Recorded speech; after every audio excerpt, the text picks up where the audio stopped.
Hey everyone, finished watching the next Golan the Insatiable episode, Golan the Impregnable. This episode begins with a flashback. It turns out Keith was once Dylan's best friend until he met Alexis and forgot all about Dylan. In the present, Dylan and Golan are rampaging through the mall. Golan thinks if he overthrows kings, he'll be the new ruler of Earth. The kings he targets, though, are just store mascots that don't exist. Later, he hears about the Oak Grove High School dance and he decides to become homecoming king. Dylan is afraid if Golan goes to high school, Golan will leave her, like Keith. Golan gets bullied immediately and stabbed, which causes him to pass out and be mistaken for a dissection specimen for a biology class. That night, Golan plans to go to a high schooler's party. Dylan convinces him to do magic, thinking the kids will find it lame and exclude Golan. The magic Golan performs, though, is from his tome, and it impresses everyone. Golan gets drunk and passes out and has to be dragged to bed by Dylan and her mom. Carol wishes she could have finished high school, but dropped out when she got pregnant.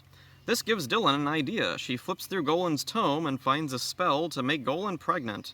The next day, Golan tells Carol that he's pregnant, but Carol insists that Golan continue to go to high school anyway. Golan inexplicably gets popular, and there's a good chance he'll be crowned homecoming king, and Alexis even dumps Keith for him. At home, Dylan reveals to Golan she's the reason he's pregnant, and they get into a big fight with some really impressive animation. Carol breaks it up and gives Dylan the idea to find someone to supplant Golan at the last minute to keep him from being crowned homecoming king. Dylan goes to Keith and takes him to a homecoming king museum. Yes, that exists. One former homecoming king got crowned king after he was in a coma from a car accident. He got sympathy votes. Dylan decides then to bludgeon Keith and hopes he'll get sympathy votes too. A keg falls on Keith. The keg was thrown by Golan earlier at the party, and it's only just now falling back to Earth. It mangles Keith and Dylan drags him to the homecoming dance. The school does indeed crown him homecoming king with sympathy votes. Alexis leaves Golan and goes back to Keith and drags his body away. Golan is upset, but then he gives birth to an abomination. Golan and Dylan name their baby President Penis. Sure. President rampages through the school, devouring people. And that's where we end it. This is a bittersweet episode. For whatever reason, it was the last of the series before it was prematurely canceled. The crew went on to do Sonic Boom, another prematurely canceled show, but then that nonetheless led to them doing the live-action theatrical Sonic movies.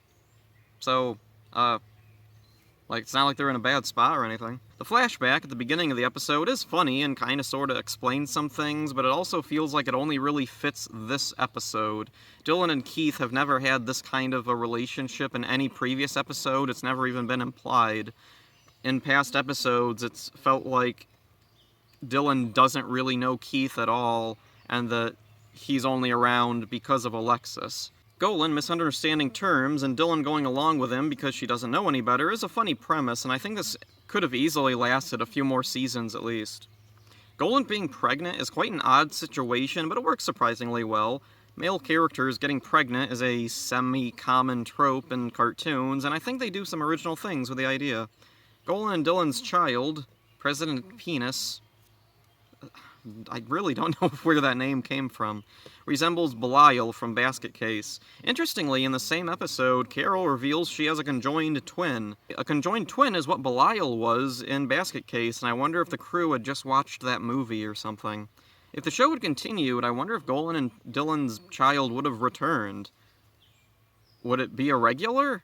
I'm trying to imagine this psychotic monster being like just a regular thing. It's been about 10 years now since Golan ended, and the likelihood of a new season or any kind of a continuation or revival is pretty unlikely. I'm happy we got what we did, and at the very least, maybe it'll receive a physical release someday, and it'll gain a new generation of fans. So, that's it for Golan the Insatiable. I don't really have anything else to say about it. This is the last of the series. This is the last I'll get to talk about it, so here's a montage of some animation that I really, really liked from the show.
That's for this one. Hope you enjoyed it.